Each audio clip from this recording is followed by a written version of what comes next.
말씀을 통하여서 예수님의 첫 표적입니다. 저 표적의 사건을 통하여서 우리에게 들려주는 하나님의 이야기를 함께 묵상하고 나갈 수 있길 소망합니다. 다른 복음서에서는 표적이라고 하는 단어를 사용하지 아니하고 이적이라고 하는 단어를 사용해요. 그런데 이 사복음서에서 복음서에서 다루는 이 이적이라고 하는 뜻은 뭐냐면 능력이라고 하는 뜻을 갖고 있어요. 그리고 이 능력이라고 하는 것이 누구를 통하여서 하나님의 아들 예수 그리스도를 통하여서 나타나는 그 능력, 파워, 이것을 보여주는 기에 이 복음서에서는 이적이라고 하는 단어를 쓰는데, 이 요한복음서에서만은 이 이적이라고 하는 단어를 사용하지 아니하고 표적이라고 하는 단어를 씁니다. 이게 표적이라는 단어를 우리가 영어로 바꾸면 사인이라고 하는 뜻을 갖고 있어요. 뭐예요? 나타냄이에요. 나타냄. 그렇기 때문에 요한복음에는 무엇을 나타내냐면 예수 그리스도가 어떤 분인지에 대한 것을 나타내고 있습니다. 그리고 예수 그리스도의 나타냄을 통하여서 그분이 왜 이 땅에 오셨는지, 그리고 이 땅에 오신 이유와 목적이 무엇인지를 보여주는 것이 바로 요한복음에서의 예수의 표적입니다. 그리고 요한복음에서는 무엇을 또한 다루고 있냐면 예수의 표적 이외에 예수 스스로가 나는 누구다, 나는 어떤 사람이다 라고 하는 것을 7가지의 표현으로 이야기해요. 생명의 떡이다, 포도나무다, 선한 목자다, 이런 표현들을 통하여서 예수 그리스도가 나는 누구다 라고 하는 것을 이야기하죠. 그렇기 때문에 오늘 말씀을 통하여서 우리는 예수가 이 가나라고 하는 지역에서 혼인잔치 가운데 물이 포도주로 바뀌는 이 사건이 우리에게 무엇을 보여주고자 하는지, 무엇을 나타내고자 하는지, 그것을 통하여서 우리는 어떤 것을 따라가는 삶을 살아야 하는지를 함께 묵상하려고 합니다. 그러기에 이 말씀을 통하여서 지금 나는 예수를 믿는 믿음 가운데 어떤 모습으로 예수를 믿고 있을까 한번 생각하시면서 오늘 말씀을 함께 보길 원해요. 여러분, 이 가나의 혼인잔치가 일어났던 장소가 어디입니까? 바로 가나라고 하는 장소예요. 가나하니까 갑자기 초콜릿 생각하시면 안 돼요. 가나 초콜릿 생각하시면 안 되고, 이 이스라엘의 예루살렘이라고 하는 그 지역에 갈릴리라고 하는 곳과 그 사이에 나사렛이라고 하는 것이 있고, 나사렛이라고 하는 곳에서 1.3km 정도 떨어진 곳에 이 가나라고 하는 지역이 있었습니다. 그리고 이 가나라고 하는 지역은 이 갈릴리 호수에서 멀리 떨어져 있지 않았기 때문에 부유한 도시 중에 한 곳이 바로 이 가나라고 하는 지역이었어요. 그런데 이 가나의 이 마을의 뜻이 무엇이냐면, 이 가나라고 하는 뜻이 뭐가 있냐면 바로 갈대라고 하는 뜻입니다. 갈대. 그래서 이 가나라고 하는 지역을 어떻게 보면 표현하고 있는 것 같아요. 말 그대로 이 갈대라고 하는 뜻은 물이 풍성할 때는 높게 푸르게 자라지만 물이 줄어들면 말말라지고 그리고 생명의 푸르른 빛이 사라집니다. 그러기에 이 가나라고 하는 지역을 통하여서 세상이 부유하고 넉넉할 때는 푸르름을 띠지만 세상의 풍요가 늘 언제나 유지가 됩니까? 그렇지 않지요. 고갈되지요. 그러면 메말르는, 그리고 푸르름이 사라지는 모습이 되어집니다. 바로 이 가나라고 하는 지역이 그 시대에 살아가고 있는 사람들 중에 부유할 수 있고 기뻐할 수 있는 어떤 잔치가 벌어지는 장소이긴 하지만, 그 기쁨이 고갈된다면 그곳은 결핍의 장소가 되어져 버린다고 하는 거예요. 그러기에 이 가나라고 하는 지역에서 나중에 또 살펴보겠지만, 일반적으로 결혼을 하고 결혼 잔치를 할 때 사람들이 모여주는 숫자는 한 2, 3명밖에 되지 않았습니다. 그런데 가나의 혼인잔치를 할 때 이 물 항아리 6통에 있는 것을 통하여서 대충 사람의 숫자가 몇 명이나 온가라고 하는 것을 추정할 수가 있는데, 그 숫자가 1000명이 넘는 숫자를 모을 수 있는 정도의 넘치는 잔치였어요. 부유했지요. 그러나 그곳에서 풍요하고 기쁨만 있을 장소였던 그 가나라고 하는 것이 포도주가 떨어져 버리면 기쁨이 상실되어지고 결핍이 되는 것처럼 우리가 살아가는 세상도 이와 마찬가지일 수 있다라고 하는 것을 보여줍니다. 내가 살아가는 세상, 지금 우리가 꿈꾸는 세상, 앞으로 나가려고 하는 그 모든 비전 속에서 마냥 풍요로움만이 우리에게 주어질 것 같지만 우리는 결국 풍요로움보다는 결핍의 시대를 살아가는 것처럼 푸르름이 아닌, 부요함이 아닌, 즐거움이 아닌, 어떻게 보면 더 힘들고 어려운 시간들을 향하여서 걸어가는 삶일 수가 있다라고 하는 거지요. 여러분, 우리가 사지 육신이 멀쩡하여서 힘이 있고 능력이 있을 때는 나의 힘으로 이 세상에 돈도 많이 벌 수 있을 것 같고 집도 살 수 있을 것 같고 그 부유함으로 세상 어디든 비행기 타며 날아갈 수 있을 것 같잖아요. 그러나 그것이 영원합니까?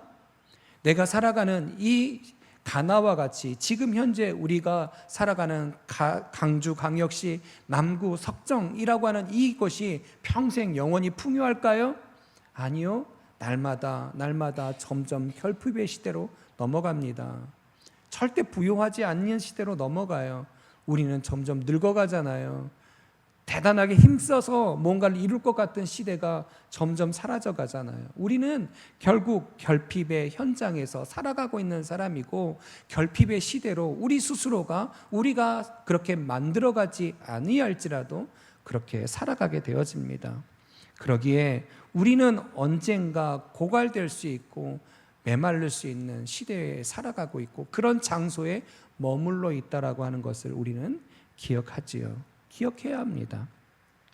그러기에 오늘 말씀을 보면 이 갈대라고 하는 이 가나라고 하는 잔치가 벌어진 장소에서 이제 예수의 어머니인 마리아가 그곳에 가장 풍요하고 즐거워야 될 가장 핵심적인 요소인 포도주가 떨어졌다라고 하는 것을 그의 아들인 예수에게 이야기하는 것을 보게 되어집니다.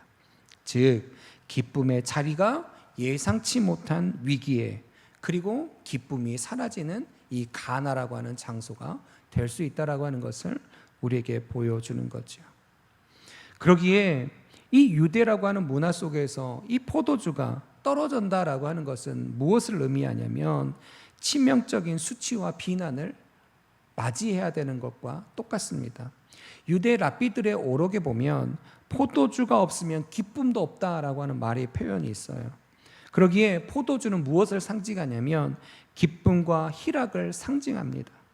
그런데 그 가나라고 하는 장소, 그 가나라고 하는 장소에 또 혼인이라고 하는 기쁨의 장소, 그리고 그 기쁨의 장소 가운데 그 핵심을 이루는 그 포도주라고 하는 것이 없어지면 결국 그 혼인잔치도 무너지고 가나에 모여있는 사람들도 전부 다 비난과 수치와 모멸감이 생기는 그런 상황으로 바뀌게 되어진다라고 하는 겁니다. 신혼부부를 축복해주는 자리가 돼야 되는데 비난의 자리로 바뀐다면 어떨 것 같아요? 정말 비참하겠죠.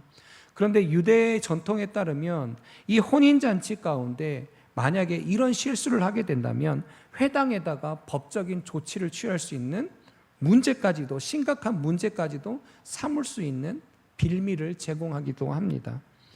얼마나 허무한가요? 생각해 보세요. 가나라고 하는 곳, 부유한 땅에 부유한 사람들이 부유하게 모여서 한 가정의 새로운 시작을 축복합니다. 그런데 그 축복의 포도주가 사라지자마자 점점점 무너져가는 것들을 보여주는 거지요. 세상의 부유함으로 시작된 잔치라 할지라도 인간의 준비, 인간의 살아가는 장소라고 하는 것, 모임이라고 하는 것은 결국 불완전하고 고갈되어지는 황폐한 갈대처럼 바뀌게 되어진다라고 하는 겁니다. 그런데 거기에 누가 있었어요? 예수 그리스도가 있었던 거예요. 그 가나에 누가 있었다는 거예요? 예수가 있었다는 거예요. 이것이 바로 축복의 시작입니다. 우리가 예수를 믿는 상황에서 우리의 삶 가운데 우리의 믿음의 자리 가운데 예수가 있다라고 하는 것, 그러기에 그것이 때로는 결핍이고 무너지는 자리일 수 있지만 우리는 그 안에서 새로운 소망의 기대가 있는 거지요. 그 기대와 소망이 이제 나타나기 시작합니다. 그 시작은 누구로부터 시작되냐면 그의 어미 마리아로부터 시작되는 걸 봅니다. 그의 어머니가 예수에게 다가가 포도주가 없음을 이야기하는 거지요. 포도주가 부족하다는 사실을 알게 된 마리아는 즉시 예수님께 나아가 이 문제를 이야기합니다. 그런데 예수님께서는 그것에 대해서 뭐라고 이야기하냐면 여자여 내 때가 아직 이르지 아니하였다라고 이야기를 해요. 그러면 그 때라고 하는 것을 이야기하는 거죠. 때. 그렇다면 내 때가 아직 이르지 못했다고 하는 이 시기는 무엇을 이야기하냐면 바로 요한복음에서 전체적으로 몇 구절만 한번 살펴보면 그 때라고 하는 것은 무엇과 연결되어 있냐면 십자가의 구속의 사건과 연결되어져 있는 걸 보게 됩니다. 7장 30절에 보게 되어지면 그들이 예수를 잡고자 하나 손을 대는 자가 없으니 이는 그의 때가 아직 이르지 않았다. 예수님이 너무나 사역을 열심히 하여서 모든 사람들이 예수를 믿으려고 하고 하나님의 아들이라고 믿는 거예요. 그래서 시기하고 질투하는 자들이 예수를 잡으려고 생각하지만 그 손을 대지 못해요. 왜냐하면 예수의 십자가의 구속의 때가 아직 이르지 않았기 때문이라고 하는 거예요. 그뿐입니까? 예수님께서 6월절을 맞이하여서 성전으로 올라가십니다. 그리고 성전에 올라가서 무엇을 하시냐면 성전에 불결한 것들을 전부 다 성전을 정화하는 사건을 봐두죠. 그 중에 하나가 헌금함에 대해서 이야기하는데 8장 20절에 뭐라고 이야기하냐면 이 말씀은 성전에서 가르칠 때에 헌금 앞에 서 하셨으나 잡는 사람이 없으니 이는 그의 때가 아직 이르지 아니하였습니다. 하나님 앞에 드리는 헌금의 모습을 올바르게 가르치고 성전을 깨끗하게 하셨음에도 불구하고 사람들이 그것에 대해서 이야기하고 잡으려 하고 비판하지만 하나님의 십자가의 구속의 때가 이르지 아니하였기 때문에 어찌할 수 없는 그때 하나님의 영광의 때가 이르지 못하였다. 예수님께서 말하시는 그때 이것을 모두 다 십자가의 구속의 사건과 연결되어집니다. 그런데 그 가나의 혼인잔치 가운데 그의 어미인 마리아가 예수님께 이 포도주가 떨어졌다는 것을 이야기하는 거지요. 그랬을 때 예수님께서는 뭐라고 이야기하시냐면 내 때가 아직 이르지 아니하였다. 구속의 때, 십자가의 사역의 때가 이르지 아니하였다라고 하는 그 때라고 하는 것을 이야기합니다. 즉, 이 때를 우리가 알아야 되는 가장 중요한 이유 중에 하나는 뭐냐면 예수님은 이 포도주의 변화의 사건이 인간적인 정의나 요청에 의하여서 만들어진 사건이 아니라 오직 하나님의 때에 구속사적인 경륜을 따라서 하나님의 표적이라고 하는 것이 드러나게 되어졌다라고 하는 겁니다. 아무리 마리아가 요구하고 부탁했다 할지라도 하나님의 때에 하나님의 방법으로 예수는 사역하시고 표적을 일으키신다라고 하는 거예요. 그러기에 그 말을 하자마자 이 어머니인 마리아가 하인들에게 했던 말씀이 5절에 뭡니까? 무슨 말씀을 하시든지 그대로 무엇하라? 하라. 시키는 대로 하라. 순종을 요구하는 거예요. 하나님의 때에 하나님의 방법으로 예수의 방법으로 예수의 때에 예수가 사역하신 대로 행하신다라고 하는 것, 그것이 하든 안 하든 되든 안 되든 그것은 하나님의 구속의 때에 예수의 방법으로 이루어진다라고 하는 것, 이것이 바로 중요한 것입니다. 그러기에 요한복음 2장 5절의 말씀은 요한복음 전체를 관통하는 하나의 말씀일 수 있어요. 바로 순종은 기적을 일어나는 전제의 조건이고 믿음으로 말미암아 구원을 일어나는 것은 우리가 믿음으로 순종하여 나갈 때 있는 것이고 하나님의 말씀으로 말미암아 행할 때 하나님의 표적은 우리에게 놀라운 사인이 된다라고 하는 거죠. 그러기에 하나님의 표적을 나타내는 이 귀한 사건은 예수의 그 때에 맞게 이루어지는 사건이다. 그러기에 이 표적의 사건이 단순하게 물이 포도주로 바뀌었다? 이게 아니라고 하는 거예요. 그런데 그 표적을 나타나게 하는 그 어미 마리아를 통하여서 나타나는데 그 엄마인 마리아를 통하여서 나타나는 이 구속사의 사건이 바로 마리아를 통하여서 일어나는 말씀에 순종하는 사건을 통하여서 일어나고 있다라고 하는 것을 기억해야 합니다. 그렇다면 우리는 말씀 너머의 세계를 한번 상상해 볼 필요가 있는 것 같아요. 아마 마리아가 그의 아들 예수에게 다가가 포도주가 떨어졌습니다 라고 이야기하는 사건을 어떤 마음으로 마리아가 예수에게 갔을까요? 저는 이런 상상을 해봤어요. 성경을 보다가. 그의 첫째 아들이 예수이고 그의 가장인 그 아들에게 다가가서 문제를 이야기를 할 때, 어떤 사건을 이야기할 때 어떤 마음으로 가서 이야기했을까? 여러분, 우리가 성경의 이야기를 그냥 우리의 삶 속에서 한번 펼쳐보세요. 문제가 일어나요. 그러면 여러분 누군가에게 다가가서 그 문제를 이야기하죠. 어느 때처럼? 늘 평상시에 하던 것처럼. 아들에게 다가가서도 이야기하고 남편과 아내에게 다가가서도 이야기하며 그의 자녀들에게 늘 평상시처럼 이야기하는 것을 보게 됩니다. 포도주가 부족한 사실을 알았던 마리아는 제일 먼저 누구에게 먼저 다가간 것이 아니라 늘 평상시처럼 예수에게 다가가서 그 문제를 이야기한 거예요. 그래서 이것을 미루어 보아 우리가 알 수 있는 것 무엇이냐면, 우리가 평상시에 어떤 문제와 사건들 앞에서 우리의 믿음이 어떤 모습으로 나가고 있는가를 알 수 있어요. 마리아가 늘 똑같이 어떤 문제 앞에서 그의 아들 예수에 다가가 그 아들에게 이 문제를 논의하는 것처럼, 어찌 보면 우리가 믿음으로 살아갈 때 우리의 삶에 놓여 있는 이 문제를 나는 누구와 이야기하고 누구와 함께 그 문제를 해결하고 있는가 찾아볼 수 있는 거죠. 여러분, 우리는 예수를 찾지 않고 누구를 찾을 때가 많을까요? 사람을 찾을 때가 많습니다. 평상시의 습관처럼 우리의 믿음도 그러할 때가 많지요. 이 마리아도 어찌 보면 평상시처럼 그 어떤 기대도 하지 아니하고 그냥 그의 아들인 예수에게 말했을 수도 있지 않을까요? 그렇잖아요.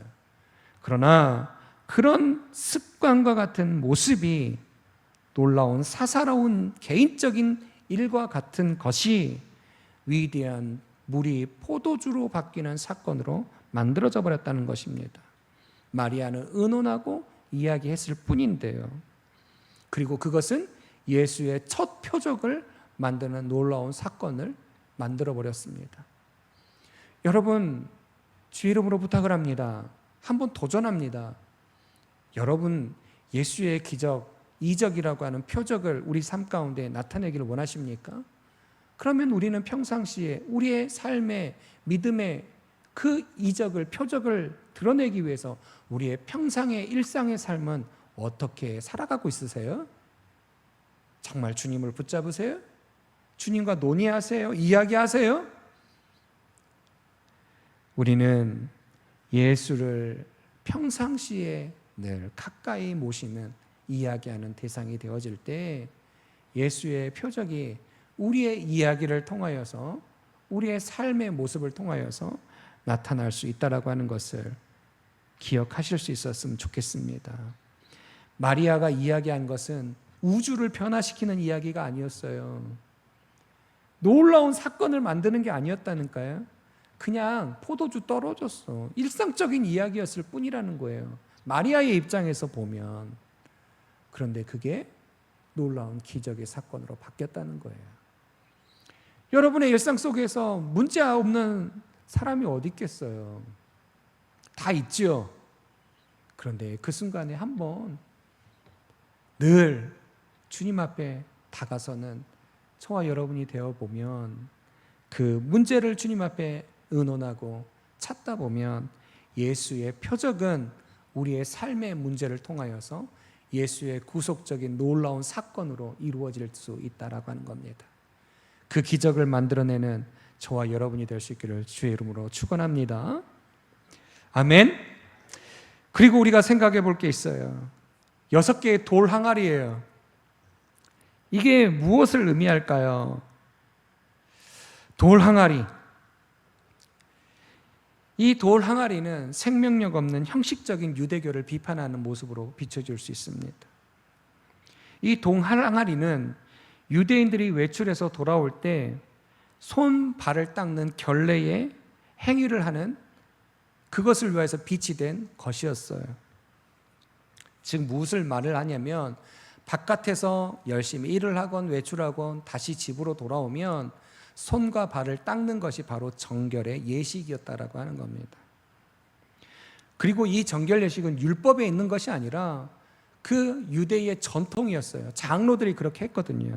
그래서 마가복음 7장 3절부터 4절까지 보면 바리새인들과 모든 유대인들은 장로들의 전통을 지켜 손을 씻지 않고서는 음식을 먹지 아니하며 또 시장으로서 돌아와서도 물을 뿌리지 않고는 먹지 아니하며 그 외에도 여러 가지를 지키어 오는 것이 있으니 잔과 주발과 녹그릇을 씻음이로라. 이 말은 뭐냐면 항상 정결케 씻고자 하는 것들이 있었다는 거지요. 바로 이 돌 항아리를 통하여서 율법이 아닌 장로들의 전통을 통하여서 무엇을 보여주냐면 복음과 상관없는, 예수와 상관없는 형식주의, 전통에 얽혀서 생명력 없는 종교적인 행위의 상징을 이 돌 항아리를 통하여서 우리에게 보여주고 있습니다. 이 돌 항아리를 통하여서 또한 우리에게 보여주는 건 뭐냐면 왜 하필이면 6개냐는 거예요. 성경에서 6은 7, 성경에서 7은 완전수거든요. 그런데 완전수로 가지 못하는 마지막 하나, 6, 불완전한 숫자가 되는 거예요. 무엇 하나가 부족하기 때문에, 하나가 부족하기 때문에 완전하지 않고 불완전한 거예요. 즉 유대의 잘못된 이것이 늘 완전함으로 나가지 못하고 언제나 모자란 그 하나의 불완전한 상태를 이야기합니다. 다시금 이야기하면 이 잔치를 이야기하면 이 잔치를 준비하기 위하여서 사람은 그 잔치를 준비하는 주인은 얼마나 많은 준비를 했겠어요. 사람들을 초대하고 환영하고 축복받기 위해서 얼마나 많은 것을 준비했겠어요.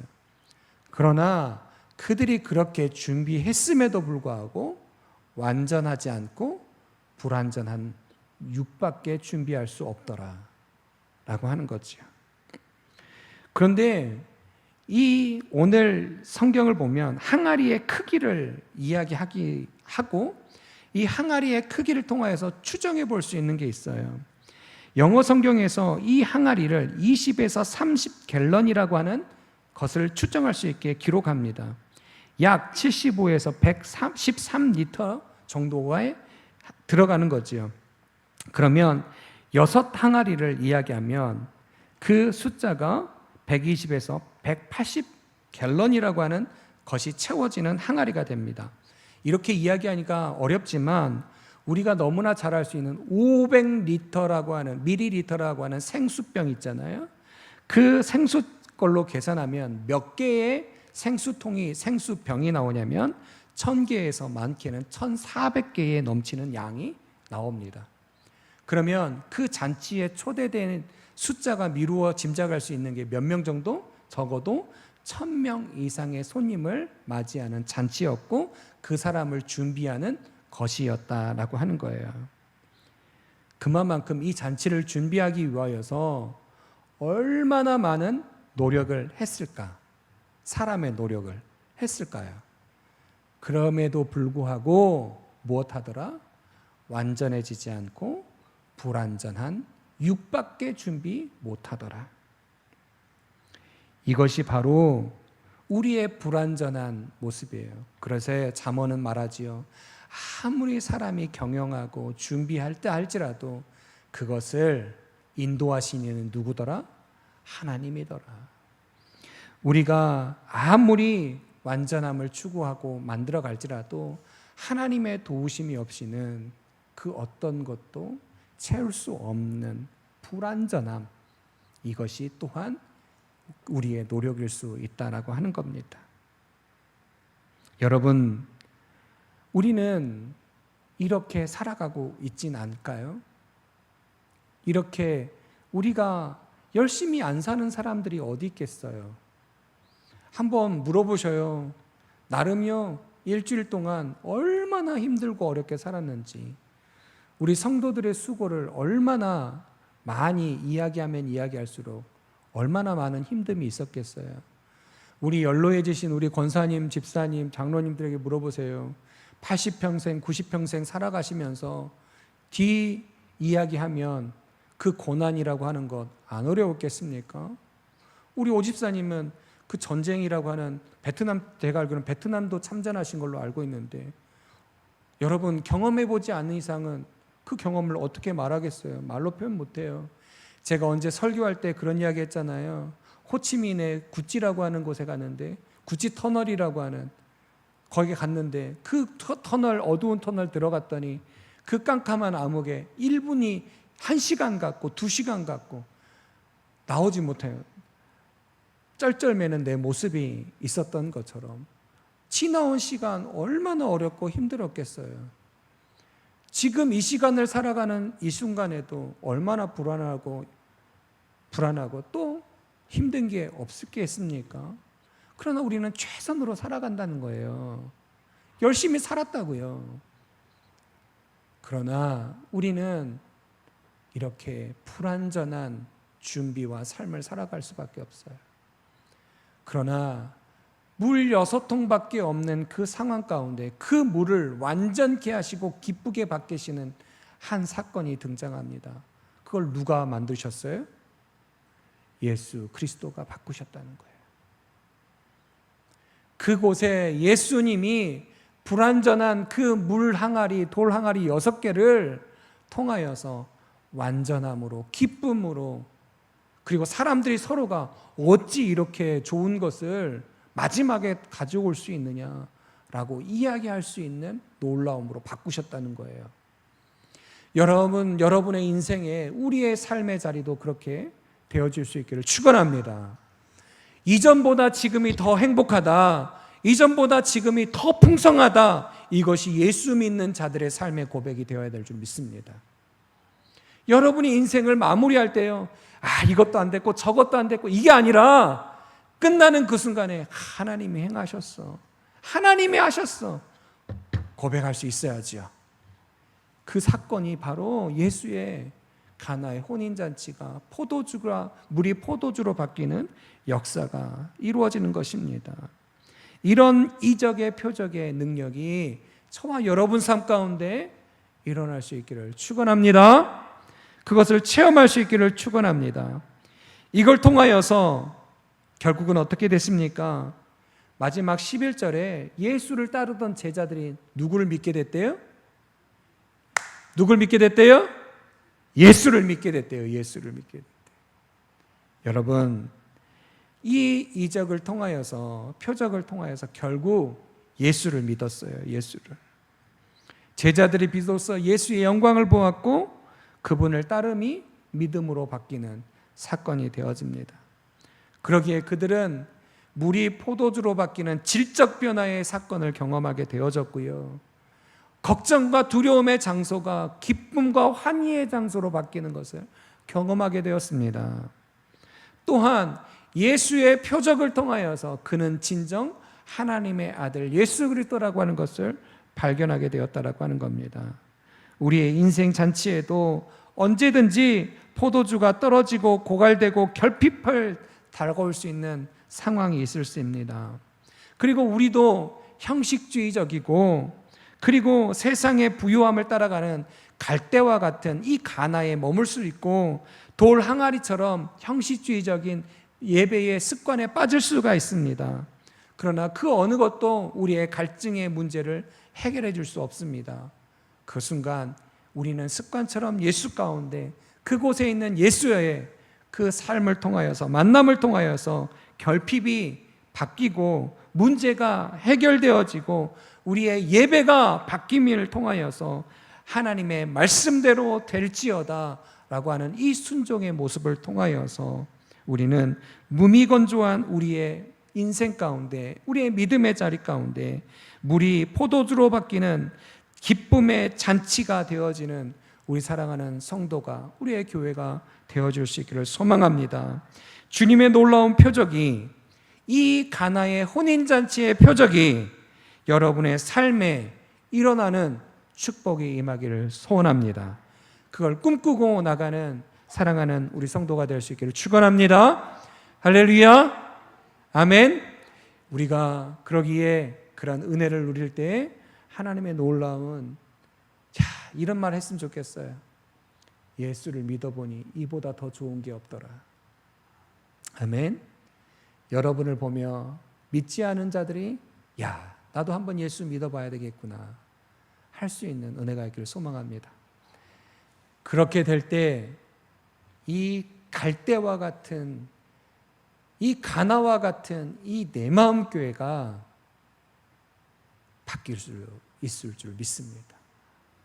돌 항아리와 같은 우리가 예수 그리스도로 완전해질 줄 믿습니다.